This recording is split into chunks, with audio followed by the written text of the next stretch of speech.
there comes a time when you play Mishima where your execution is good, you do a lot of practicing, and you're playing really well, and then all of a sudden you stop playing really well.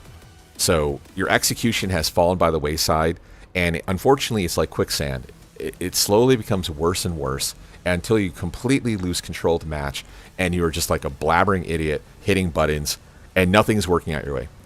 If you ever know that's happening to you, like with a Mishima character, you have to start defaulting to more natural pokes, simpler combos, stuff like that, until you get your confidence back.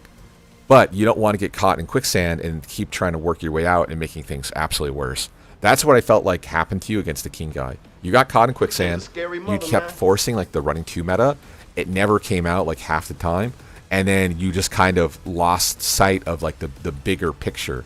And that one thing of note with like Claudio, that usually a lot of people shit on him for, is the fact that you can play him really simple, right? Sidestep 4, back 3s, 1-2, Demic 2-1, churn steals, little things like that. You kind of forgot like exists. So you're so dead set on forcing higher execution things that you forget like the simpler game exists. So I would say default more to a simpler state, because that's the nice thing with like T7 and Tekken 8. These like really hard combos get rewarded, right? You do, let's say you do 100 damage. Okay, cool, your combo's doing 100. You can do easy shit that never drops, and it does like 90 damage.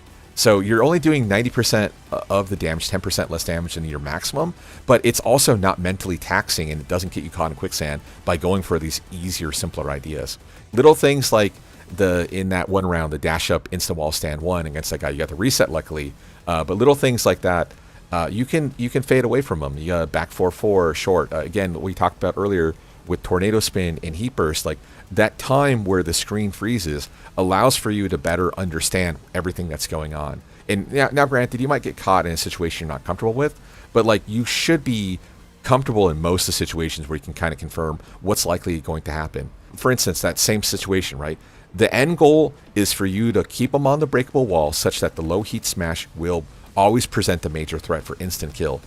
But you kind of lose sight of the end goal, and instead you go for a harder combo in a chaotic situation, and you get blown up for it. Oh, now all of a sudden you don't have access to this breakable wall. Your back is now to the breakable wall, and you're dealing with Brian sort of thing. But that all stems from you panicking and not slowing the game down when it needed to be heavily slowed down. So hopefully that makes sense.